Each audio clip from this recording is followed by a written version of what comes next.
America! We are up in St. Charles, Illinois. It's up here. Got something in my eye. It's out here west of Chicago, and right up ahead is a, we parked right on the side of the road right here last night, kind of an industrial park area. Right up ahead is Ryder, where I'm taking this trailer to, and just waiting for cars to clear. I'll pull out of here. I'm gonna go up there and knock on the door and see what they want me to do with this trailer.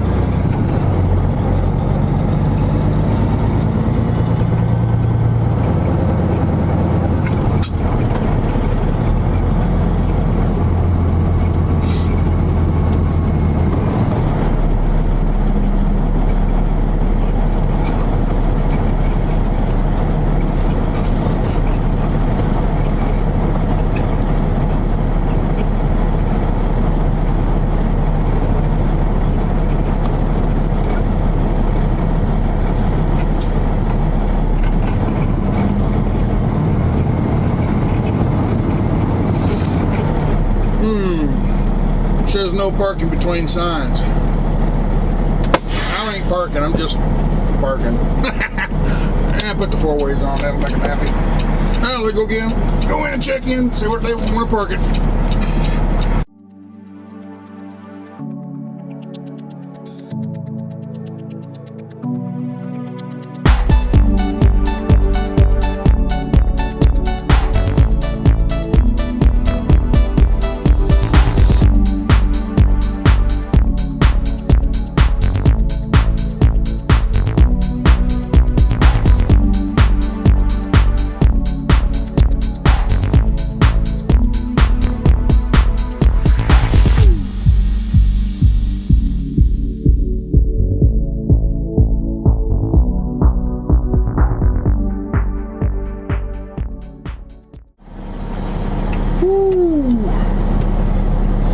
You know the word blustery?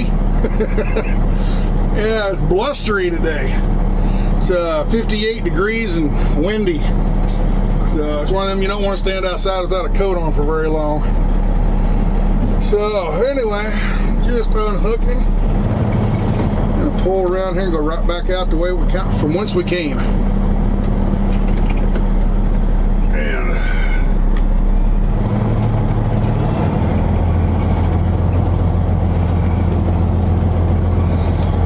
From now we're going to head over to Indiana and pick up a trailer going to Washington State. So hope we don't run into any blizzards out that way. I got to looking at the weather last night, and they had a bunch of snow across Wyoming, 3, 4, 5 inches. But by the time I get out there, it should be all cleaned up, and it's not supposed to be snowing by then. So let's see. I remember the map. I can go out to the right here. I can go out to the right here and get back to the main road.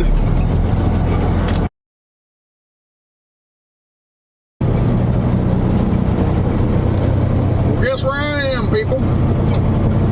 I am in Fermilab. Actually, that's it right there. Let's see if I can zoom in while I'm driving. This is not very good, but that building right over there, that is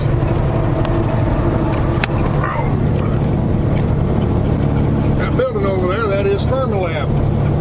And if you don't know what Fermilab is, it's a particle accelerator.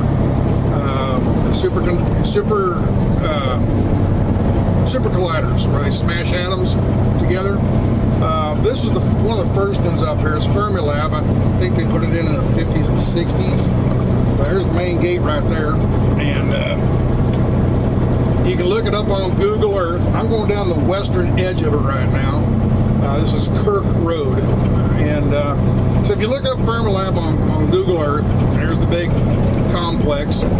It's an underground tunnel that has magnets, and they spin atoms around real fast. And They got atoms going this way and they got atoms going that way, and they get them going real fast, real fast, real fast, and then they come together and they steer them into each other where they have a collision, and they crash and particles fly off, and the scientists know what that means. It's above me. But anyway, I was interested in it simply because where my property is down in Texas, back in the 70s and 80s, they were going to build another one. It's called the Superconducting Supercollider, and it was going to be a big one. Well, my property sits right over top of the tunnel. So down in this one here, I measured it last night. I think it's like 1.5 miles across. So overall circumference, radius, or I'm sorry, diameter is about 1.25 miles, 1.3 miles or something like that. That's diameter. So circumference would be somewhere around 4 miles, I'm thinking. And it's just a big circle of tunnel underground. And they need, we need a bigger one. Scientists say we need a bigger one so we get the things going faster and faster, And so they were going to build one down in Texas, down south of Dallas. It was called the Superconducting Supercollider, and it was going to be the biggest one in the world. And they were halfway dug on it, and it was going to be 52 miles, if I remember right, 52 or 54 miles circumference. That's huge. Okay. And they had like 24 miles dug. Had the tunnel dug 24 miles. Now it wasn't all finished out and everything, didn't have all the magnets and all that in it, but they were well on their way. They had the main building where all the construction was going to go on. They had all that, the headquarters, all the offices, they had all that stuff built. And about half of the tunnel dug. This was all started back during Reagan. And it was all looked into back, I think, in the Nixon era. And Reagan's the one that said, yes, let's do it. So they went and bought all the land. It was a big controversy back in the day. All the ranchers and farmers, people who owned the land, the government came in on, eminent domain, and said, we need to buy all this property up for this conductor. And it made a lot of people mad because all this land had been in their family, for years. And they felt the government was stealing their land. So anyway, they bought all this land up and started digging the hole, digging the tunnel and everything. And then Clinton got into office and decided, we need to spend that money somewhere else. Okay, so they pulled all the funding, and it was all political, because Texas is a very conservative state and Clinton was a Democrat. And he pulled all the money off of the superconductor funding and everything to put toward the space station, International Space Station. So there's all kinds of opinions and controversy and all that. I learned when I was buying the property, I looked into it. I was kind of curious about it. I'd heard about it when I was younger, but I didn't know much about it. So where are we at here? All right, keep going south. But anyway, I just thought, I was driving by that and I got to thinking about it, so I thought I'd share that with you. But it's a Fermilab near Chicago. Just go on Google Earth and type in Fermilab and it'll bring you right to it. And then you can also go on anywhere on Google or whatever, go to Wikipedia or something like that, and look up the Superconducting Supercollider, and it'll tell you all kinds of information about the one in Texas. And they didn't build it. They got about half done, and they filled it all in, with dirt. They filled it all in and everything, and just a waste of money, huge waste of money. They have $1 billion spent on this thing already, and then fill it, just like the government, dig a hole and then fill it in, So anyway, they ended up, the scientists, they ended up getting with, over in Switzerland, CERN Supercollider over in Switzerland, and that one is, I don't know, like 20 miles in diameter, or circumference, I mean. So you went from a 4, we could have had a 54, and now they've got a 20 mile or something like that. I don't know how big the CERN Supercollider is, but it's half as big as the one in Texas was going to be. So anyway, just thought I'd share that with you. I don't know if it's interesting to anybody, but you look it up. Might learn something. Learn something new every day. You'll be a better person.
What is this town? Lafayette. All right, yeah, Lafayette, Indiana. And yeah, that was a Subaru plant we just went by. That's where they make Subaru cars. We're just pulling in the gate here. This place is huge. This factory and the parking lot and everything, it is absolutely monstrous. As I drive through here, I'll show you what I'm talking about. But there's just row after row after row of trailers here. Some of the other places are big, but this is the biggest one I've seen so far. It's Wabash National.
that's all there is to it. Like I said, that place is big. I don't know how big the factory is. I can't see the factory from here, but the parking lot is monstrous. It's many, many acres. But anyway, got the trailer picked up, and we're gonna head back north on 69 just a little way, or 65, I'm sorry.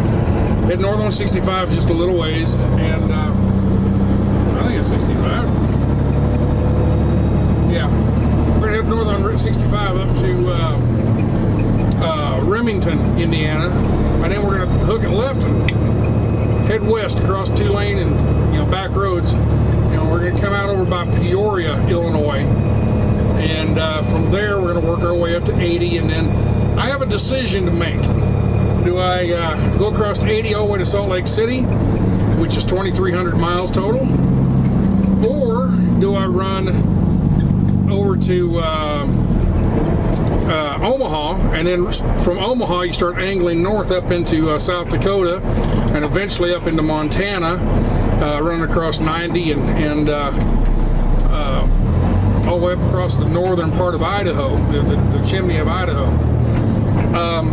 The shortest way is to go that way, go through Montana and Idaho, but it's there's supposed to be a bunch of weather up there, and I've been watching the weather right now the last few yesterday and today, and it looks like it's over north and South Dakota and Nebraska right now, and some snow's coming down, 4 or 5 inches of snow, and it's moving across, so I should hit it somewhere around Iowa, I'm thinking.